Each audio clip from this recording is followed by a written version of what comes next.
So, jetzt müsste die PowerPoint zu sehen sein, oder? Ist das richtig? Nur mal ganz kurz eine Rückmeldung, dass ihr die sehen könnt. Ja, wir können alles sehen. Vielen Dank. Gut, großartig. Dann fangen wir direkt an. Ja, Justizreform, ein juristisches Thema. Normalerweise juristische Themen beschäftigen Menschen nicht allzu sehr, aber diese Reform hat in den letzten Wochen und Monaten in Israel für sehr, sehr kontroverse Diskussionen gesorgt. Sie hat in der israelischen Gesellschaft tiefe Gräben aufgerissen, während manche Israelis denken, diese Reform sei notwendig, um angebliche Privilegien einer linken aschkenasischen, also europäischstämmigen Elite zu beseitigen, befürchten gleichzeitig Hunderttausende von Menschen, dass die Reform die unabhängige Rechtsstaatlichkeit beeinträchtigen und die Gewaltenteilung aufheben könnte. In meinem Vortrag möchte ich ein bisschen über die historischen und politischen Hintergründe dieser tiefen Krise eingehen und anschließend diskutieren, welche politischen Kräfte Interesse am Umbau der Justiz haben und warum meiner Meinung nach die geplante Justizreform tatsächlich eine ernsthafte Bedrohung für die israelische Demokratie darstellt. Wie ihr sehen könnt, möchte ich gerne historisch beginnen. Ich gehe davon aus, dass viele von euch so ein bisschen israelische Geschichte kennen. Ihr wisst natürlich, dass das Völkerbundsmandat für Palästina nach dem Ersten Weltkrieg, nach dem Zusammenbruch des Osmanischen Reiches auf der Konferenz von San Remo 1920 an das Vereinigte Königreich Großbritannien übertragen wurde. Und bereits zur Zeit des britischen Mandats entstanden hier im Land sehr viele unterschiedliche politische wie auch religiöse jüdische Einrichtungen. Und ich werde jetzt nicht alle vorlesen, aber ihr seht, es gab säkulare und religiöse Verbände, es gab linke und rechte, es gab radikale und gemäßigte paramilitärische Einheiten. Und jede von diesen Organisationen hatte ihre eigenen Unterstützer und Anhänger und kümmerte sich auch um die Infrastruktur für ihre Mitglieder. Also es gab eigene Bildungsinstitutionen, es gab Sozialunterstützung und so weiter und so weiter. Bereits im Ersten Weltkrieg debattierte dann Großbritannien über einen Rückzug ihrer Truppen und im September 1947 gab Großbritannien sein Mandat über Palästina schließlich an die Vollversammlung der Vereinten Nationen. Dieses Foto mag ich ganz gerne. Wir sehen den letzten britischen Hochkommissar, Sir Alan Gordon Cunningham, wie er auf einem Boot schließlich British Palestine, was wir hier nennen, Eretz Israel, verließ. Und der 14. Mai 1948 ist dann natürlich ein historischer Tag hier im Nahen Osten. David Ben-Gurion, der charismatische Führer der zionistisch-sozialistischen Arbeiterpartei, erklärt die Gründung des Staates Israel. Und dabei hat er natürlich verlesen eine Unabhängigkeitserklärung. Und in dieser Unabhängigkeitserklärung ging es einerseits um die historische Verbindung des jüdischen Volkes mit dem Land Israel. Es ging um die Notwendigkeit jüdischer Souveränität im Land und um die Rolle der zionistischen Bewegung bei der Wiederherstellung dieser Souveränität. Und relativ am Ende dieser Erklärung gibt es dann auch noch einen Aufruf an die arabischen Nachbarstaaten, auf einen gewalttätigen Angriff auf den neu gegründeten Staat zu verzichten.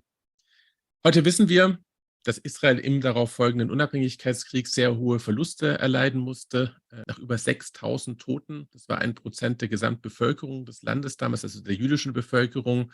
Die Hälfte davon waren Holocaust-Überlebende, stand jedoch der neugeborene Staat Israel.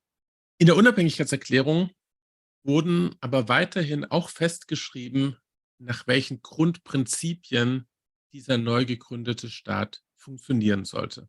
Und hiernach sollte, ich lese es einmal vor, der Staat Israel würde sich der Entwicklung des Landes zum Wohle aller seiner Bewohner widmen. Er wird auf Freiheit und Gerechtigkeit und Frieden im Sinne der Visionen der Propheten Israels gestützt sein. Er wird all seinen Bürgern ohne Unterschied von Religion, Rasse und Geschlecht soziale und politische Gleichberechtigung verbürgen. Er wird Glaubens- und Gewissensfreiheit, Freiheit der Sprache, Erziehung und Kultur gewährleisten, die heiligen Stätten unter seinen Schutz nehmen und den Grundsätzen der Charta der Vereinigten Nationen treu bleiben. Also wenn ich vorher erzählt hatte, in den ersten Abschnitten der Unabhängigkeitserklärung, da lag der Schwerpunkt auf der jüdischen Verbindung und dem jüdischen Charakter des Staates Israels. Und hier in diesem Teil geht es jetzt um die demokratischen Prinzipien, nämlich um die Gleichheit aller Bürger, unabhängig von ihrer Religion, Rasse und Geschlecht. Das heißt, in dieser Unabhängigkeitserklärung definiert sich Israel sowohl als jüdischen Staat und gleichzeitig auch als demokratischer Staat. Und die Definition, was jüdisch bedeutet und die Gewichtung, wie jüdisch und wie demokratisch sich Israel jetzt entwickeln soll, das veränderte sich je nach politischer Situation und auch je nach den verschiedenen gesellschaftlichen Bedürfnissen. Nach der Staatsgründung diskutierte dann das Kabinett Ben-Gurion, ja, der erste Ministerpräsident, schon bald über die Frage, braucht Israel nun eigentlich eine Verfassung? Und die Befürworter argumentierten damals, eine Verfassung trage dazu bei, die Demokratie im Land zu stärken, die Bürgerrechte, die Grundrechte zu schützen. Sie sorge für Recht und Ordnung, gewährleiste Stabilität und eine Verfassung könne außerdem als Symbol der nationalen Einheit dienen, hätte also auch eine erzieherische Wirkung, da sie die Werte des Staates festlege. Die Gegner einer Verfassung meinten hingegen, die Zeit ist noch nicht reif, eine große Anzahl von Juden ist noch nicht ins Land eingewandert, lebt noch in der Diaspora und auch diese Menschen sollten die Chance haben, an der Gestaltung des Staates mitzuwirken. Also es ist einfach noch zu früh, haben sie gesagt. Und sie hatten auch Angst, eine Verfassung könnte die Souveränität des Parlaments einschränken, die Bevölkerung spalten, wenn man sich nicht einigen kann auf eine gemeinsame Verfassung. Und schließlich gab es die orthodoxen Parteien, für welche die Tora, die Bibel, das höchste Gesetz des jüdischen Volkes ist und jedes andere höhere Gesetz damit abzulehnen sei. Eine liberale Verfassung, so deren Sorge, könnte den sehr labilen Kompromiss, was das Verhältnis von Staat und Religion angeht, gefährden. Ben-Gurion selbst hat sich wahrscheinlich auch gedacht, naja, Verfassung schränkt meine Regierungsmacht ein, war auch nicht besonders hinterher, diese Verfassung wirklich einzuführen. Und was tut man jetzt, wenn sich diese sehr, sehr unterschiedlichen Fraktionen in Israel nicht auf eine Verfassung einigen können? Man sagt, wir belassen es einfach beim Status quo. Und das ist ein sehr, sehr wichtiger Begriff, den sollten wir uns merken, über den werden wir noch sprechen.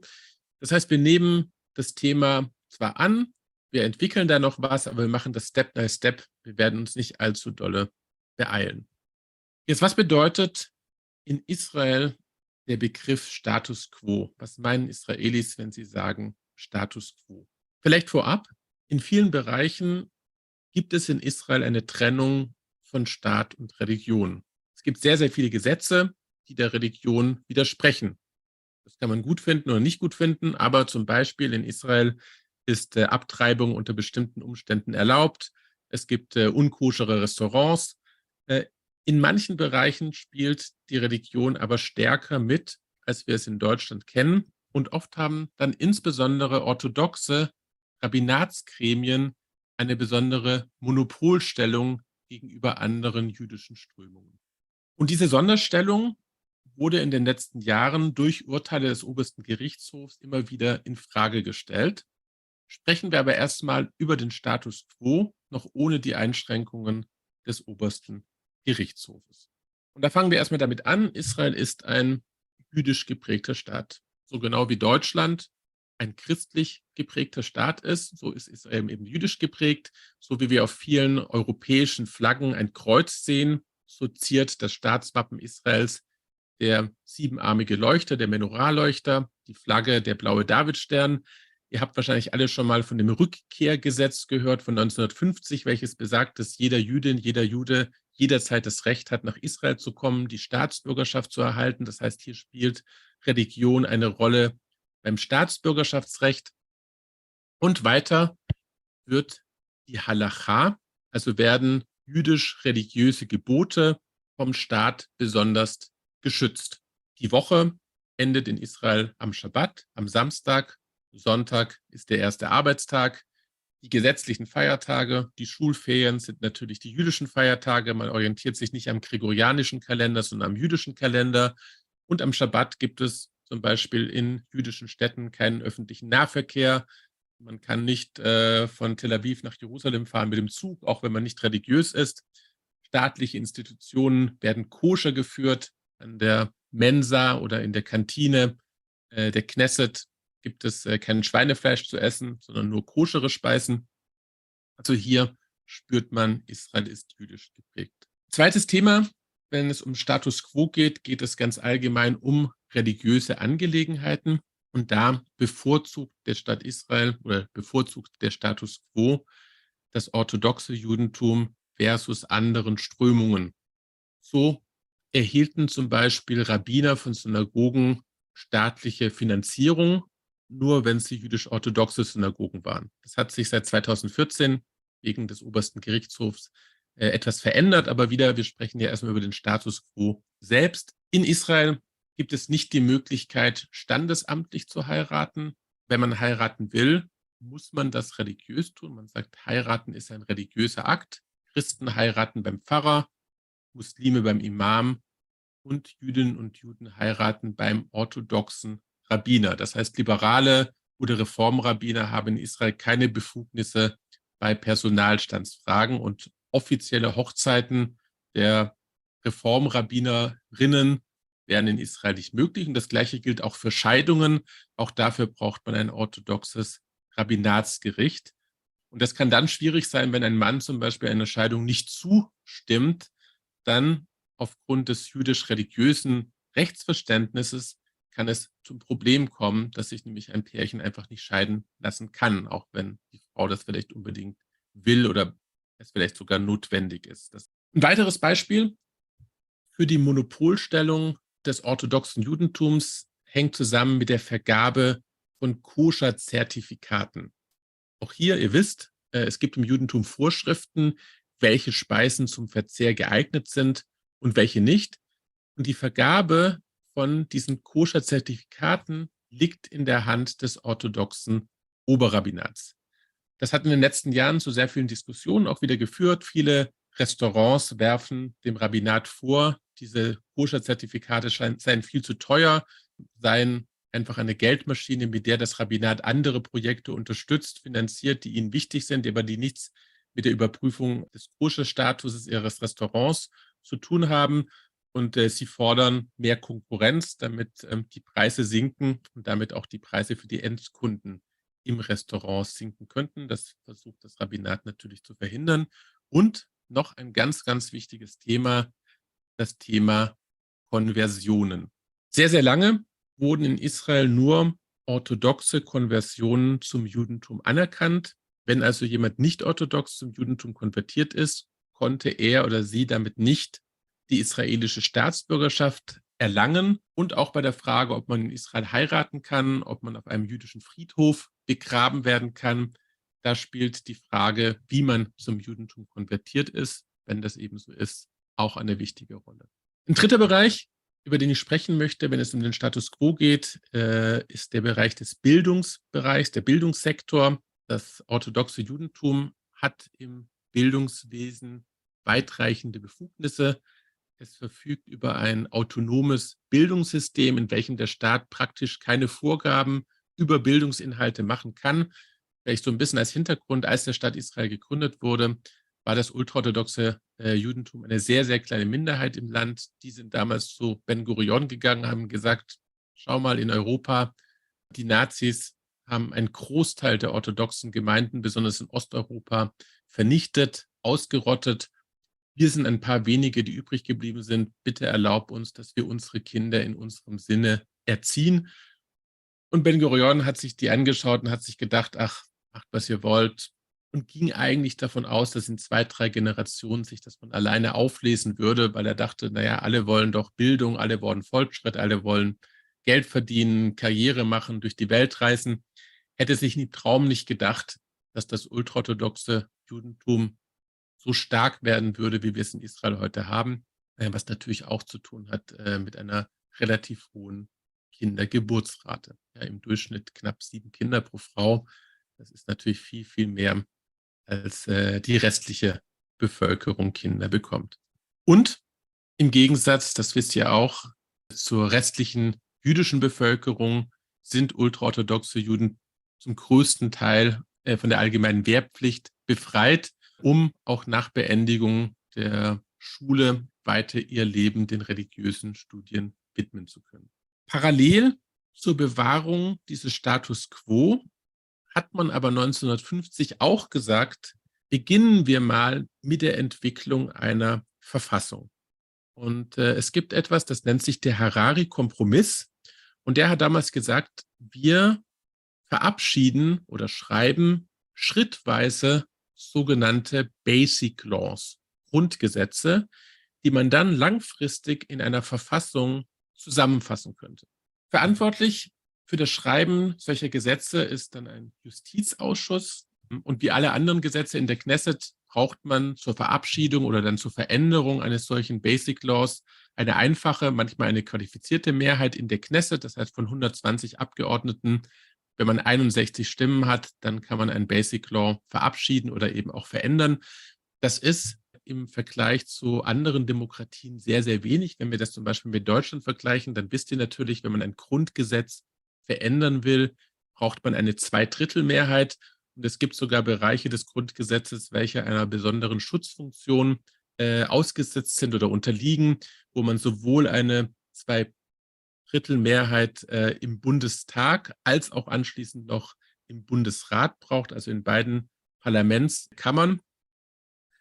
Das Zweite, was dieser Harari-Kompromiss nicht festgelegt hat damals, war die Frage, welchen Status die Basic Laws bis zur Entstehung der Verfassung eigentlich haben sollten.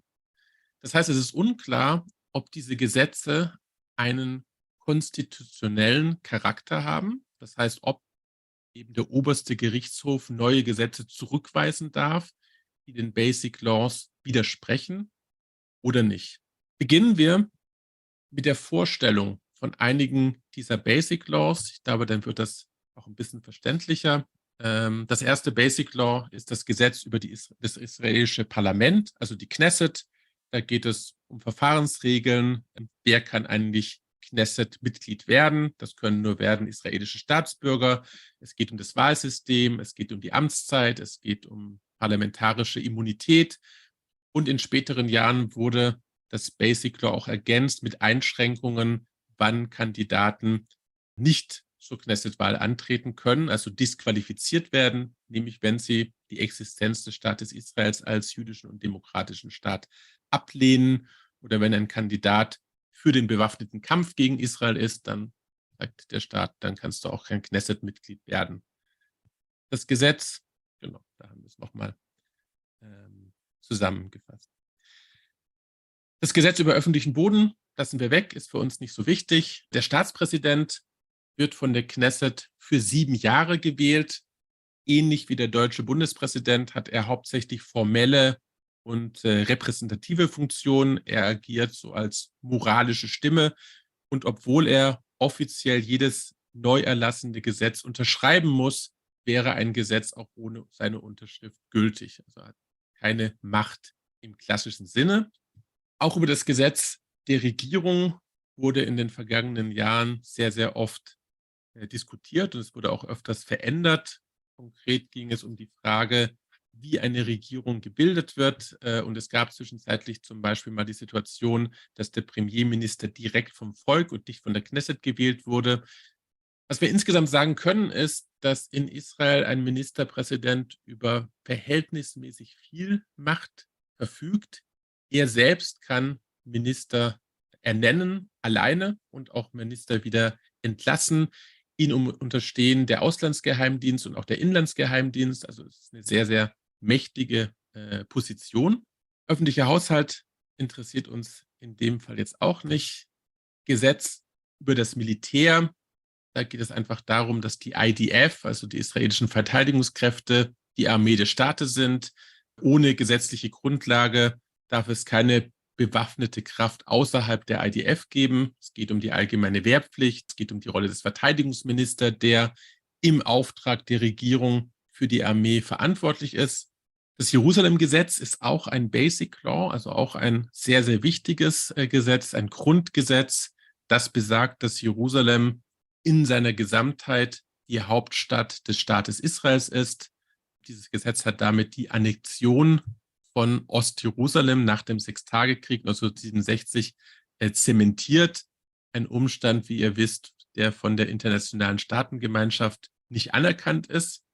Und jetzt kommt es so ein bisschen zum Eingemachten, zu den Themen, die uns in diesen Wochen sehr, sehr beschäftigen.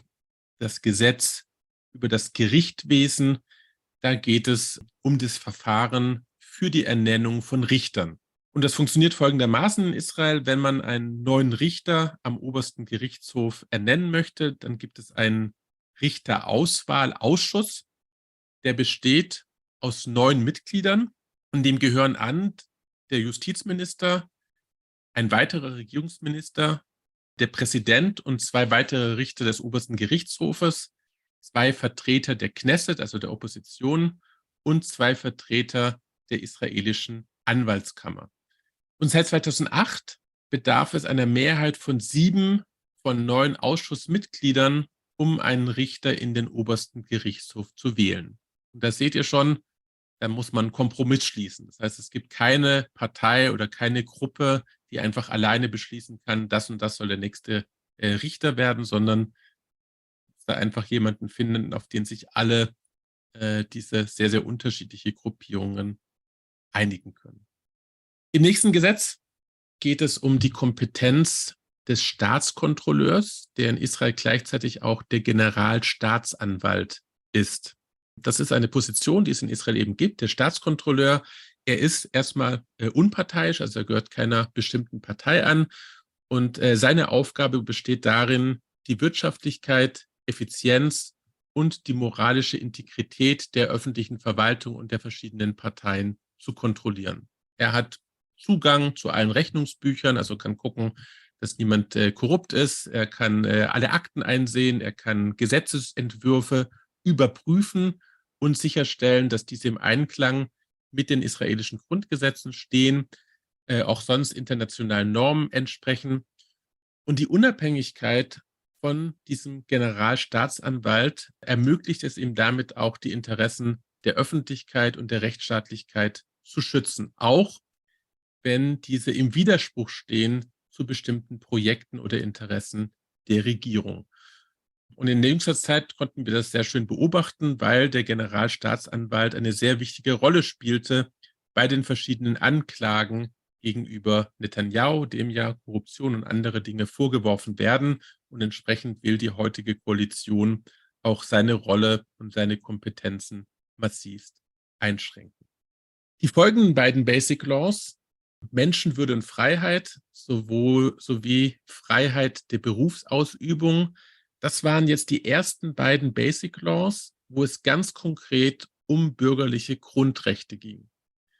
Und das Ziel dieser Basic Laws war es, neben dem jüdischen auch den demokratischen Charakter des Staates Israels in dieser zukünftigen Verfassung, für die diese Basic Laws ja gedacht sind, zu verankern. Ganz konkret schützt das Basic Law Berufsausübung, das Recht der Berufswahl, also dass jeder sich aussuchen kann, was er arbeiten möchte, und das Basic Law Menschenwürde, die körperliche Unversehrtheit, das Eigentum, das Recht auf Privatsphäre und das Recht auf persönliche Freiheit, zum Beispiel nach Israel einzureisen, jederzeit zu können und auch aus Israel ausreisen zu können.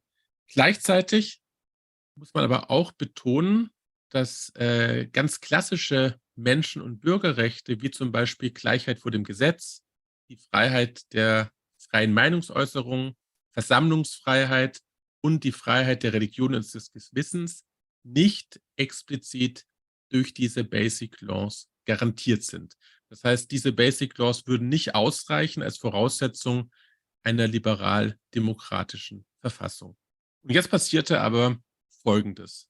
Es gab einen Präsidenten des obersten Gerichtshofs, sein Name war Aaron Barak, und er entschied 1995 erstens, dass die Basic Laws bereits vor der Zusammenfassung in eine Verfassung einen konstitutionellen Charakter hätten und dass damit neue Gesetze zurückgewiesen werden können, wenn sie den Grundgesetzen widersprechen. Und zusätzlich interpretierte Aaron Barak das Basic Law Menschenwürde so, dass er gesagt hat, auch nicht aufgezählte Rechte, wie zum Beispiel das Recht auf Gleichheit, das Recht auf Redefreiheit, das Recht auf ein faires Gerichtsverfahren, das ist eingeschlossen in den Begriff Menschenwürde.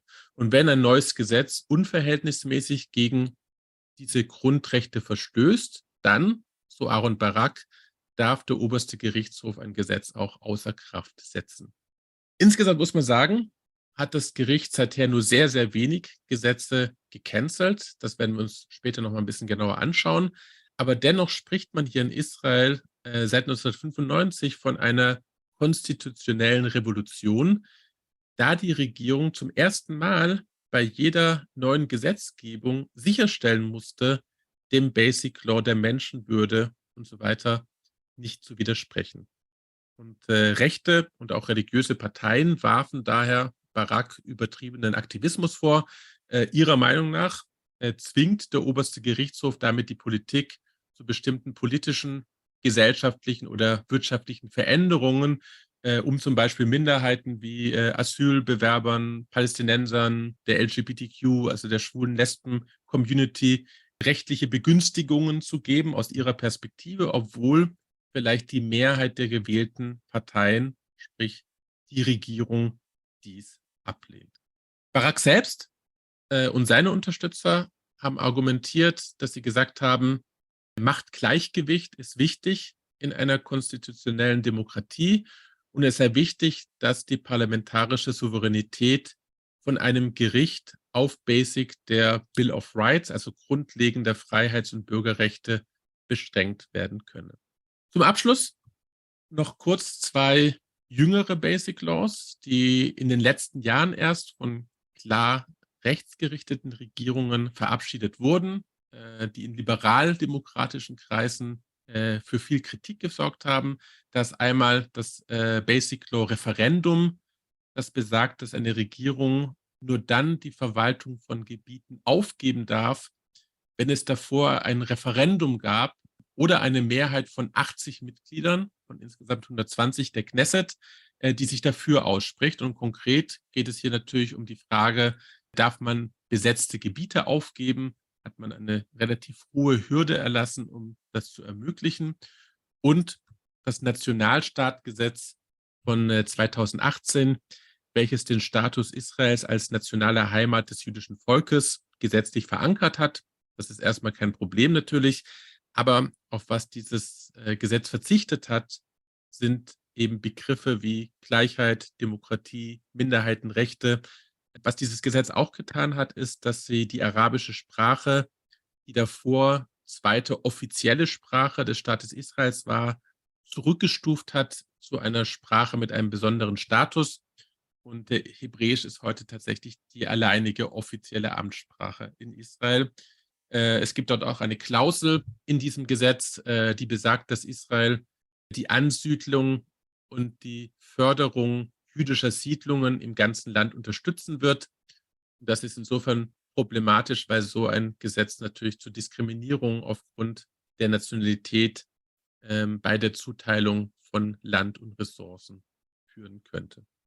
Schauen wir uns mal an, ein paar Beispiele von Entscheidungen des obersten Gerichtshofes und beginnen wir mit dem Jahr 2004 bzw. 2005. Ihr erinnert euch sicherlich, 2004 beschließt die israelische Regierung unter dem damaligen Ministerpräsidenten Ariel Sharon, den während des Sechstagekrieges besetzten Gazastreifen wieder zu verlassen und alle 21 Siedlungen, die dort mittlerweile entstanden waren, zu räumen.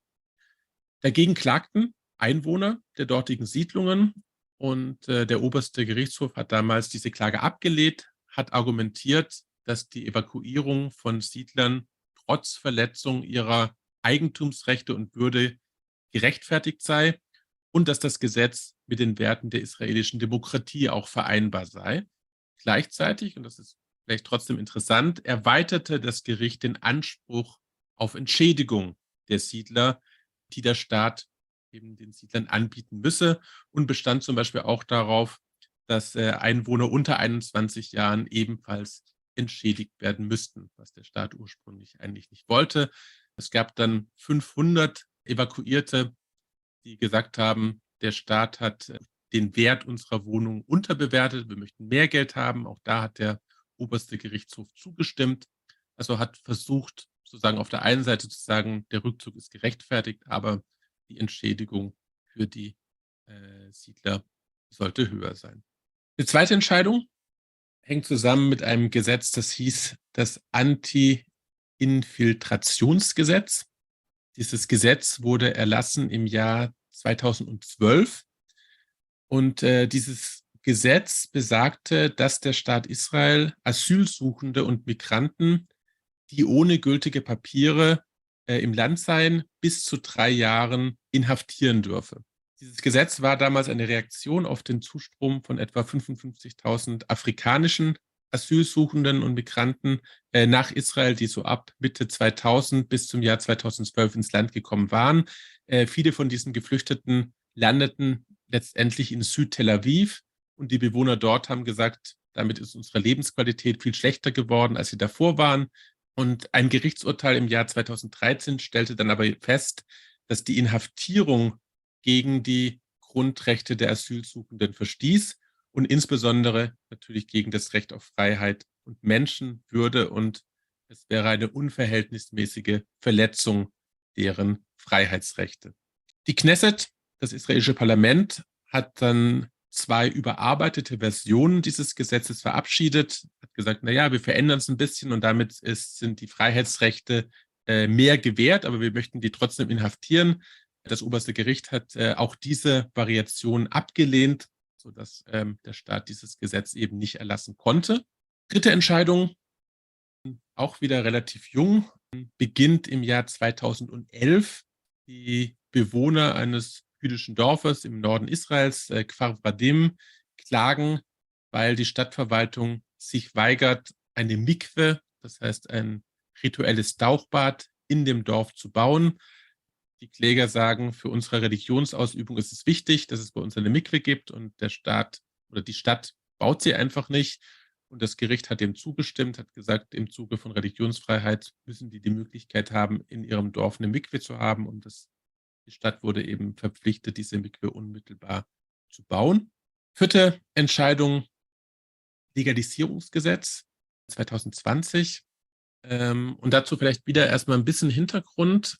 Wenn wir über das Westjordanland sprechen, dann ist es so, dass auch nach israelischem Recht es verboten ist, auf privatem palästinensischem Grundbesitz Siedlungen zu bauen. Das heißt, wenn es staatliches Land ist, dann dürfte man das, aber auf privatem Land eben nicht. Und dennoch ist es in den letzten Jahren immer wieder passiert. Im Jahr 2017 hat dann die Regierung unter Ministerpräsident Benjamin Netanyahu ein Gesetz verabschiedet, das es dem Staat erlauben sollte, privates palästinensisches Land zu enteignen, also ein bestimmtes Land zu enteignen, auf dem mittlerweile 4.000 illegale Siedlungshäuser gebaut wurden.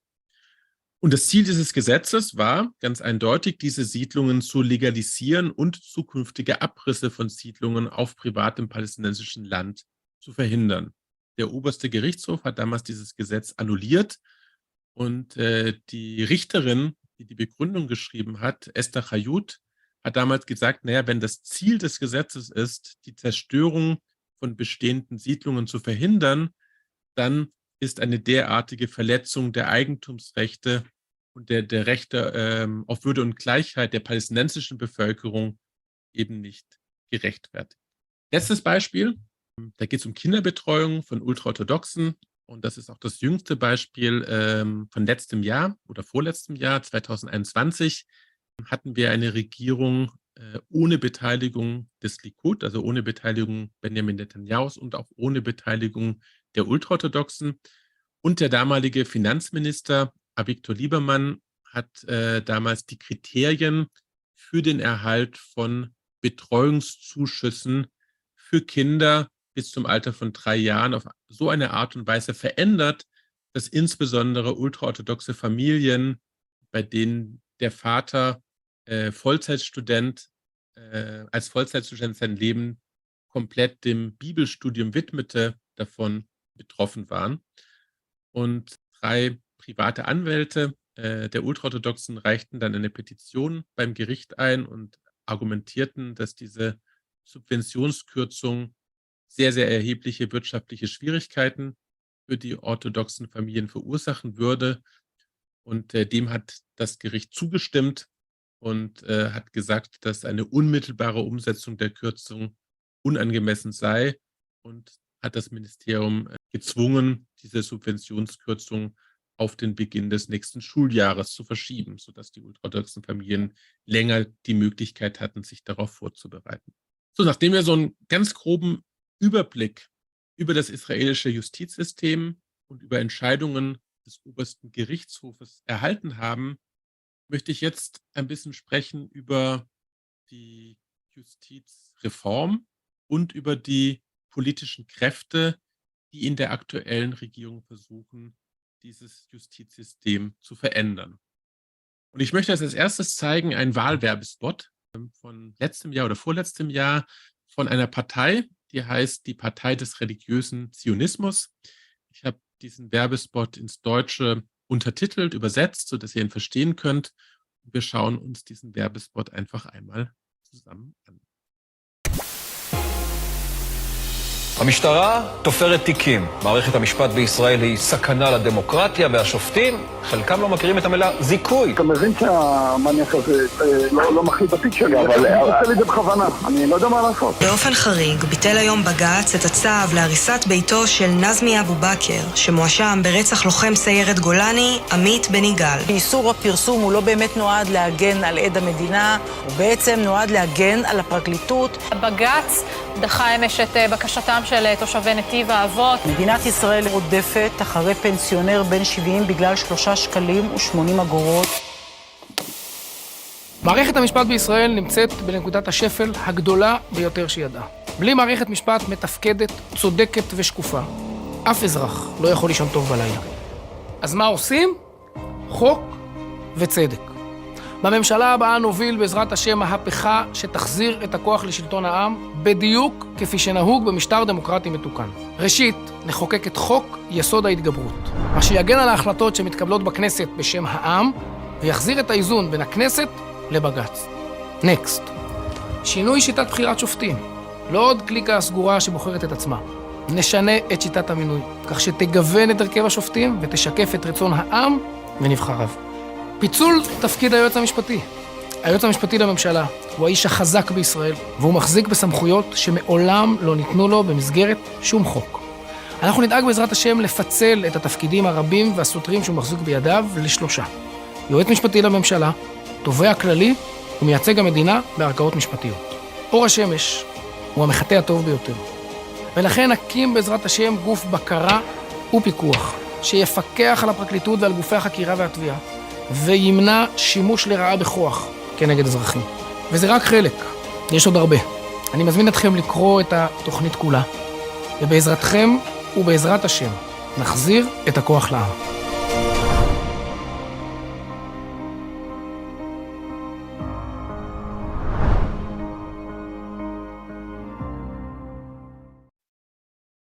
Genau, der Herr, den wir in dem Film gerade gesehen haben, ist Bezalel Smotrich. Er ist Vorsitzender der Partei Religiöser Zionismus. Und eigentlich hat er die Inhalte dieser Justizreform ganz gut zusammengefasst.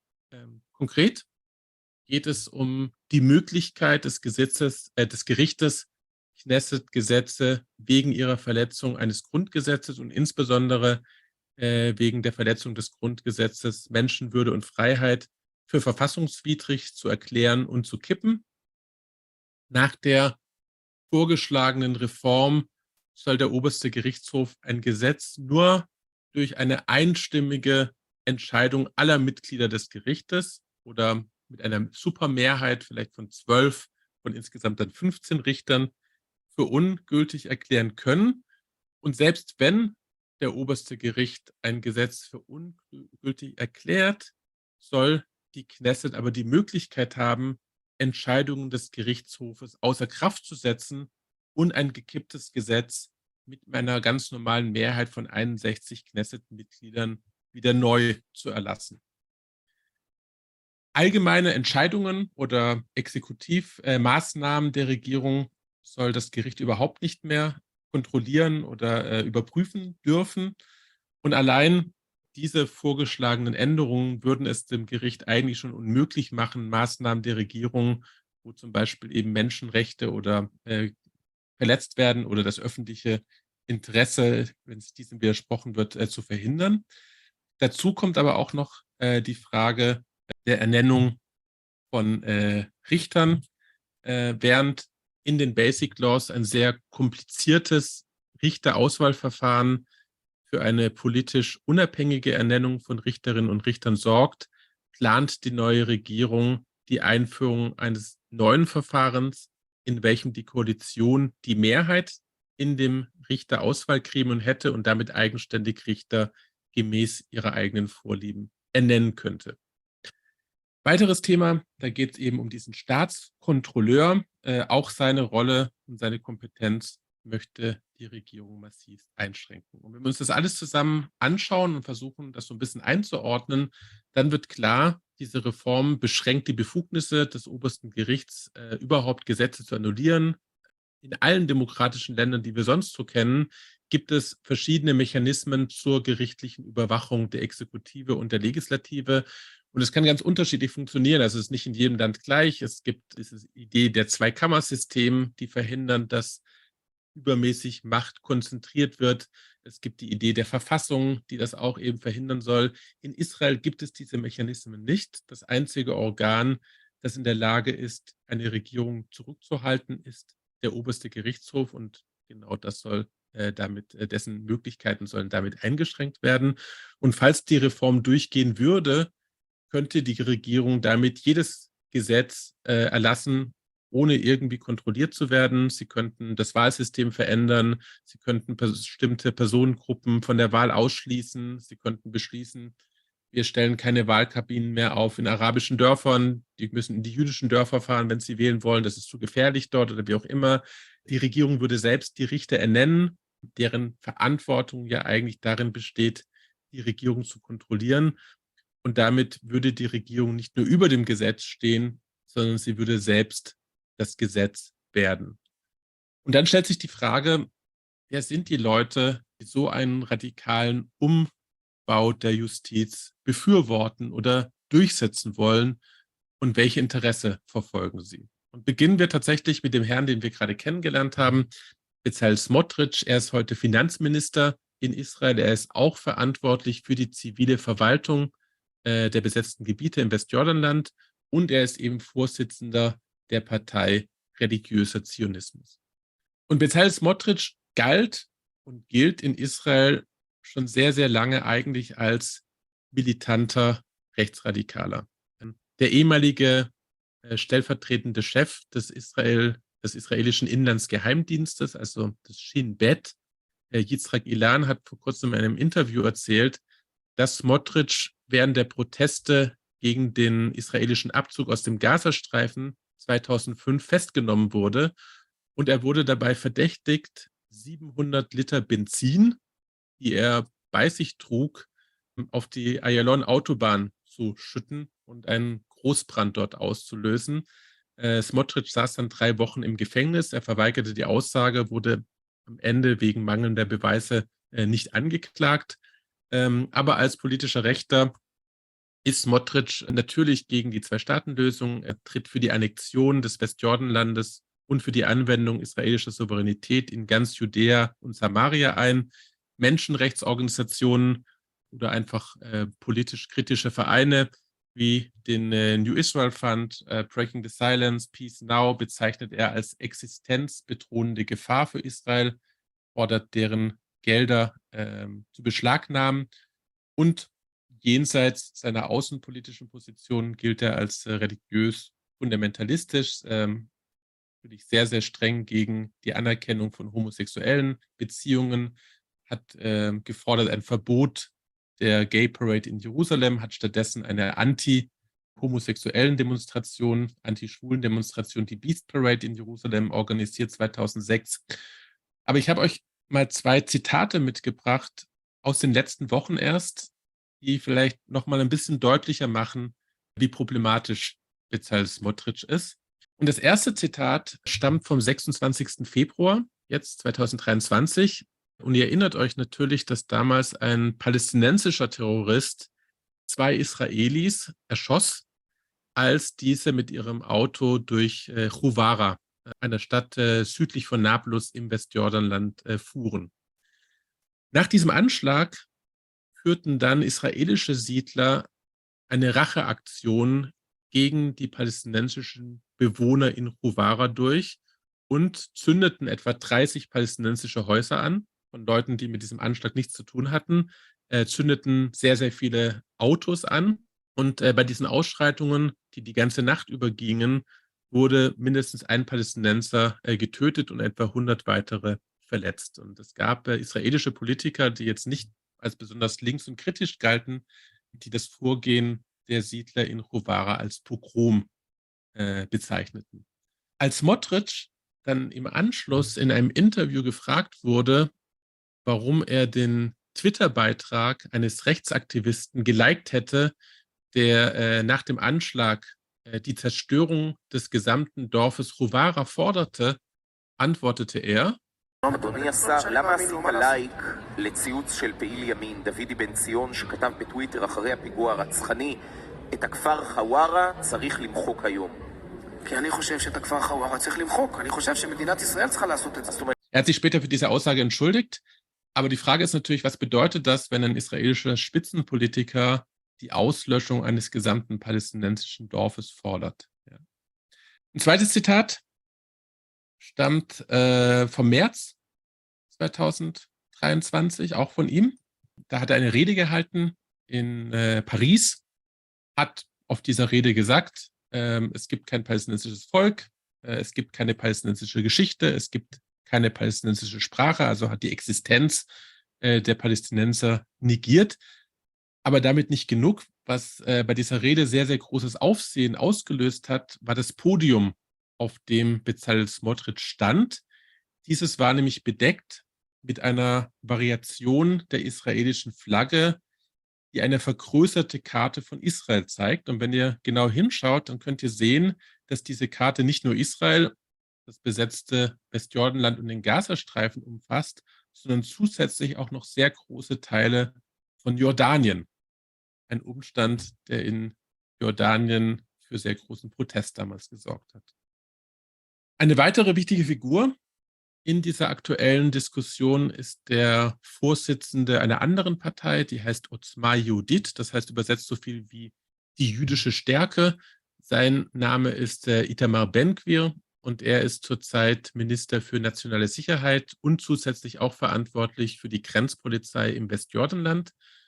Und dieser Itamar Ben-Gvir war schon als Jugendlicher Mitglied der Jugendorganisation der sehr radikalen Kach-Partei, die später von der israelischen Regierung als Terrororganisation eingestuft wurde und verboten wurde. Wegen seiner rechtsradikalen Ansichten wurde er vom Armeedienst ausgeschlossen.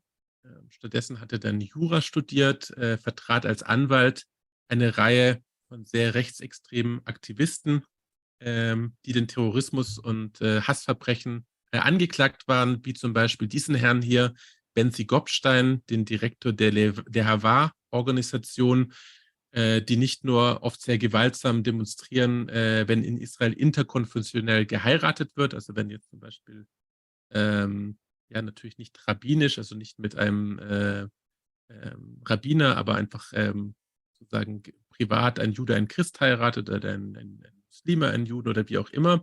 Mitglieder von seiner Organisation haben 2014 auch ein Feuer gelegt auf eine jüdisch-arabische Schule hier in Jerusalem. Und ein weiterer Hinweis, wie radikal dieser Itamar Ben-Gvir wirklich ist, kann man daran sehen, dass bis zum Jahr 2020 Itamar Ben-Gvir ein Foto von Baruch Goldstein in seinem Wohnzimmer hängen hatte. Jetzt wissen vielleicht nicht alle, wer dieser Baruch Goldstein war. Baruch Goldstein war ein radikal amerikanisch-israelischer Siedler, der 1994 in Hebron 29 Palästinenser während ihres Morgengebetes in der Moschee ermordet hat. Und es wird erzählt, dass sich Ben-Gvir ein Jahr später nach diesem Massaker selbst verkleidet hat als Baruch Goldstein und ein Schild bei sich trug, auf dem stand: Gesegnet sei der Mann, der das Feuer eröffnete. Außenpolitisch bei ihm natürlich auch klar, rechts außen für die Annexion der Westbank, also genau wie Smotrich, für den Siedlungsausbau, gegen die Gründung eines Staates Palästina, und er fordert auch die Ausweisung jener arabischen Bürger Israels, die seiner Meinung nach Israel gegenüber nicht loyal genug seien. Ich habe von seiner Partei auch einen Werbefilm mitgebracht, einen Wahlwerbespot, der direkt auch im Konflikt steht mit dem obersten Gericht. Das spiele ich einmal ab. צלץ תמר ואור ירח ומנגינת כינור תקסים את הלב עולה בצליל רואה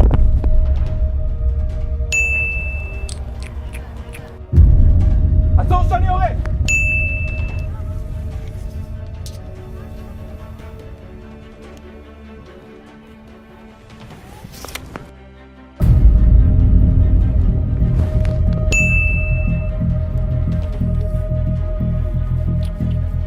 סלח לי, תירה פה, זה הגנה עצמית.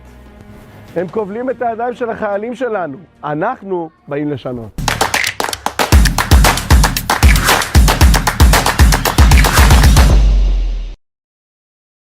Wenn Sie sagen, wie fesseln die Hände unserer Soldaten, damit meinte dann den obersten Gerichtshof. Und vielleicht ein bisschen Erklärung dazu. Es gibt in Israel sehr strenge Vorschriften, wann Soldaten und wann Polizisten das Feuer auf mögliche Angreifer eröffnen darf und wann nicht. Und Politiker wie Itamar Ben-Gvir möchten, dass diese Regeln aufgehoben werden und dass Soldaten, die zum Beispiel in einer Antiterroreinsatz sind, Immunität haben sollen. Wenn das wirklich passieren würde, dann gäbe es in Israel keine rechtliche Autorität mehr, die die Handlungen von Soldaten, wenn sie ungerecht sind, verurteilen könnten. Und Soldaten und Polizisten könnten dieses Gesetz ausnutzen, um der Strafverfolgung zu entgehen, sogar dann, wenn sie Befehle, die man ihnen gegeben hat, nicht befolgt hätten. Problematisch ist dabei natürlich auch, dass das erstmal natürlich die moralische Glaubwürdigkeit der israelischen Armee komplett untergraben würde. Und wenn es in Israel kein Gericht gibt, das Recht sprechen kann, dann wäre stattdessen der Internationale Strafgerichtshof in Den Haag verpflichtet, bei mutmaßlichen Verbrechen eine Untersuchung durchzuführen. Dieser Strafgerichtshof agiert nach dem Ergänzungsprinzip. Das heißt, er greift nur dann ein, wenn das Rechtssystem eines Staates nicht greift. Und entsprechend musste der ICC in Israel noch nie eingreifen. Im Fall einer rechtlichen Immunität wäre das anders. Eine Verurteilung israelischer Soldaten durch den Internationalen Strafgerichtshof würde das Ansehen der israelischen Streitkräfte erheblich beeinträchtigen. Und für Israel wäre das eine Katastrophe. Und deshalb lehnt auch die israelische Armee selbst solche Reformvorhaben ab. Verlassen wir die nationalreligiösen Koalitionsparteien, sprechen wir ein bisschen über die ultraorthodoxen Parteien, die heute Teil der Regierung sind. Und als erstes wäre da zu nennen die Partei Vereinigtes Tora-Judentum, deren Vorsitzender heißt Yitzhak Goldknopf. Er ist Minister für Wohnungsbau. Das ist für Ultraorthodoxe ein sehr, sehr wichtiges Thema, weil sie haben sehr große Familien und es gibt viel zu wenig Wohnraum. Und einer seiner Projekte ist zum Beispiel, eine neue ultraorthodoxe Stadt zu bauen auf den Golanhöhen, 3 neue Städte zu bauen im Westjordanland, auch in der Peripherie. Aber insbesondere geht es seiner Partei darum, den religiösen Charakter Israels mit Sonderstatus für das orthodoxe Judentum zu bewahren und zu fördern. Schauen wir uns hier auch einen kleinen Werbespot an von dieser Partei.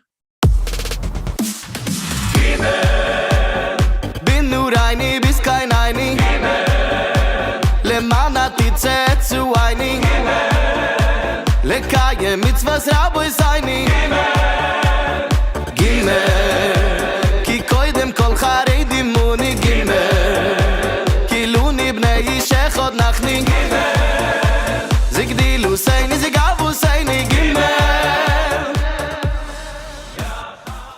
Ihr habt diesen Werbespot nicht übersetzt, weil er erstens für sich selbst spricht, aber trotzdem mal kurz zusammengefasst. Sie singen auf Jiddisch und sie singen, dass egal, ob man jung oder alt ist, wir sind stolze Ultraorthodoxe und sollten natürlich die orthodoxe Partei wählen. Die Rabbiner, die wir in dem Werbespot gesehen haben, sind Helden einer Parallelgesellschaft und Anführer einer Parallelgesellschaft, die säkulare Israelis meistens überhaupt nicht kennen.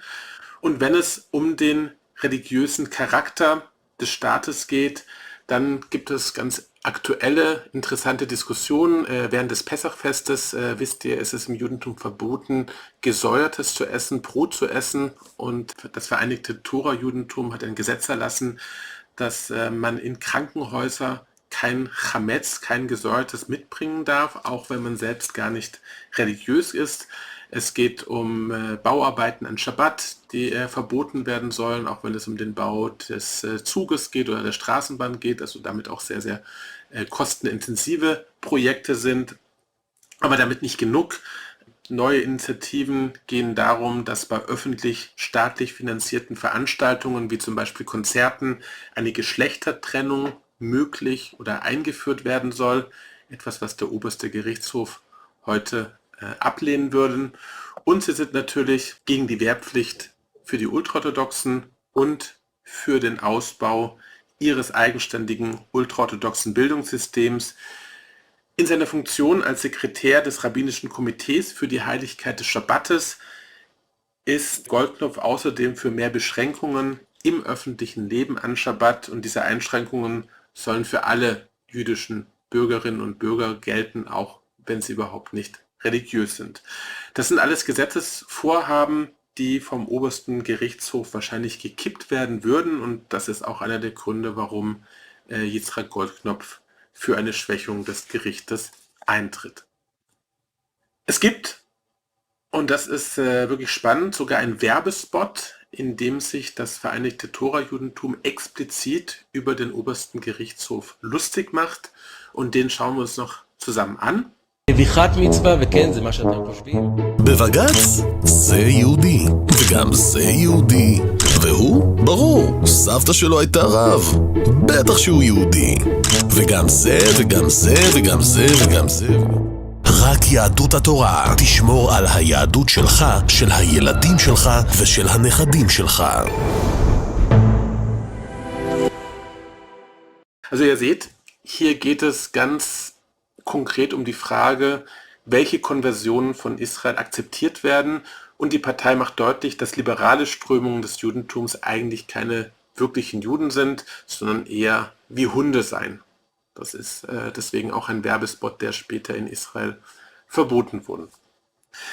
Auf die Frage über die Ernennung der zukünftigen Richter antwortete Goldknopf in einem Interview, Richter sollten gute Juden sein, die das Land lieben, und wen er damit wohl meint, das können wir uns denken.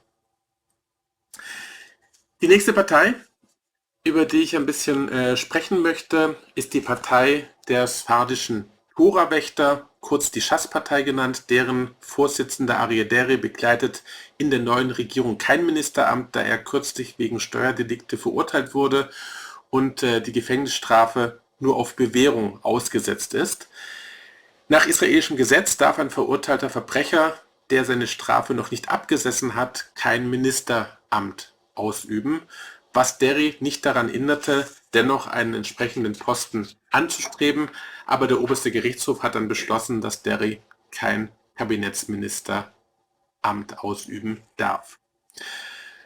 Zusammengefasst kann man sagen, dass Schass die Interessen der religiösen sphardischen oder orientalischen Juden vertritt, und obwohl sie um einiges moderner auftreten als das Vereinigte Tora-Judentum, haben sie dennoch schwierige Pläne.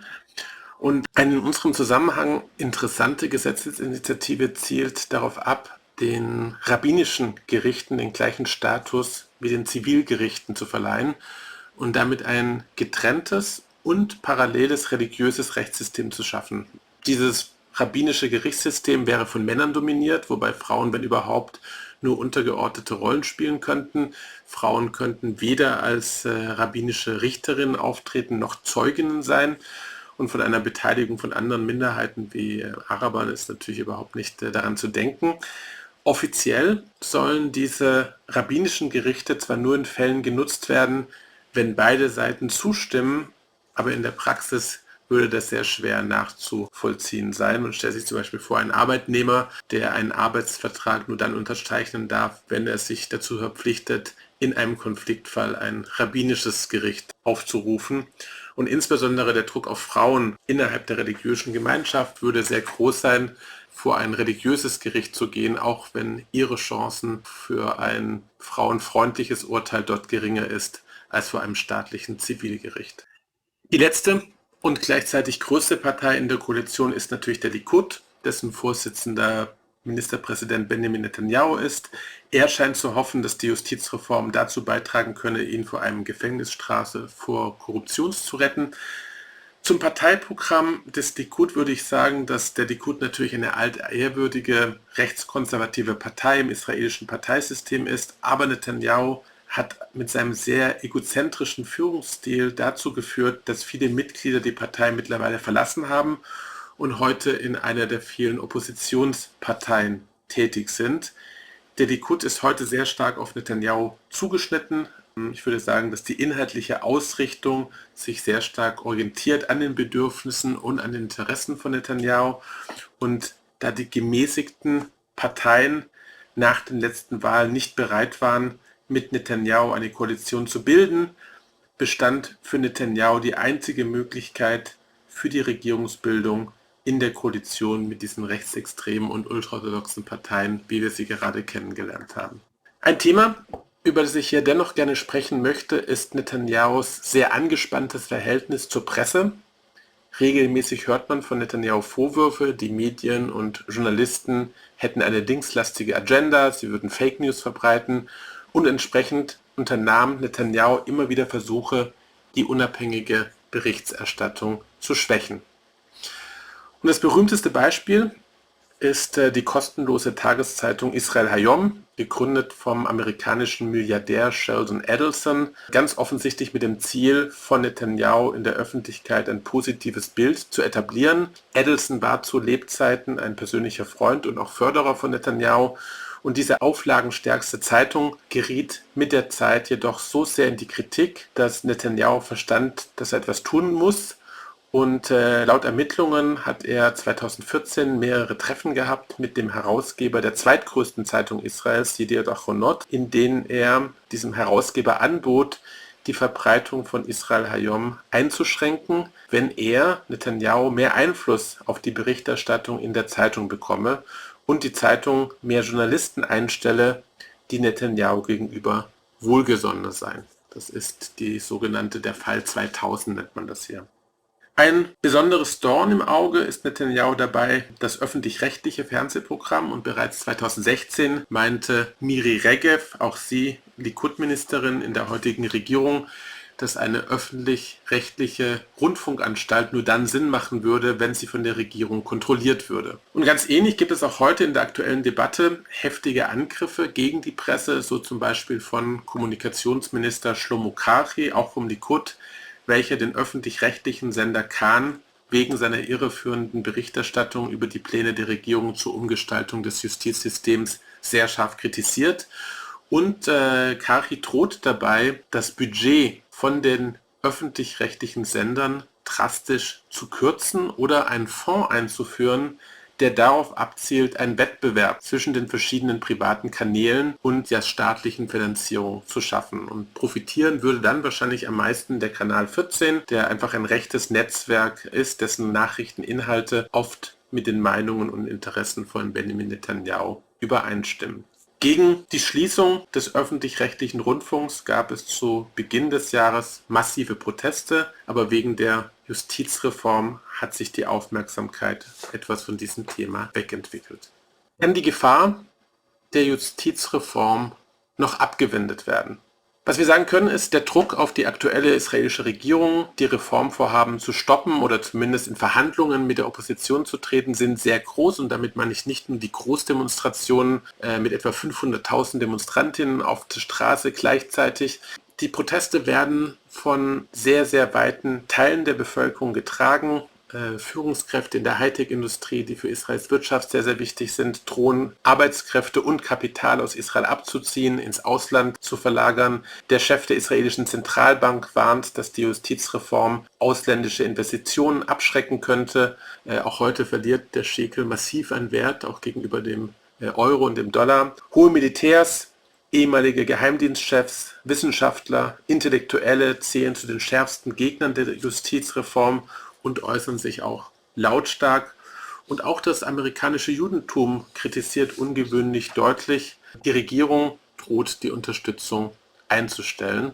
Wir sehen ja auch, dass US-Präsident Biden sich zurzeit weigert, mit Netanyahu zusammenzutreffen, solange die Justizreform weiter vorangebracht wird. Und das führt durchaus dazu, dass es innerhalb der Koalition heute kriselt. Es gab kürzlich einen Vorstoß von Verteidigungsminister Yoav Gallant von der Likud-Partei, der sich deutlich gegen die Gewaltexzesse der Siedler in Huwara ausgesprochen hat. Gallant bezeichnete die gewaltbereiten Siedler sogar als Schande für unsere Gesellschaft. Eine Aussage, die die rechtsextremen Minister wie Smotrich und Ben-Gvir auf die Palme bringen. Gallant ließ auch vor kurzem einen illegalen Siedlungsaußenposten räumen, sehr zum Unmut von Finanzminister Bezalel Smotrich, der mit aller Macht versuchte, diese Räumung zu verhindern.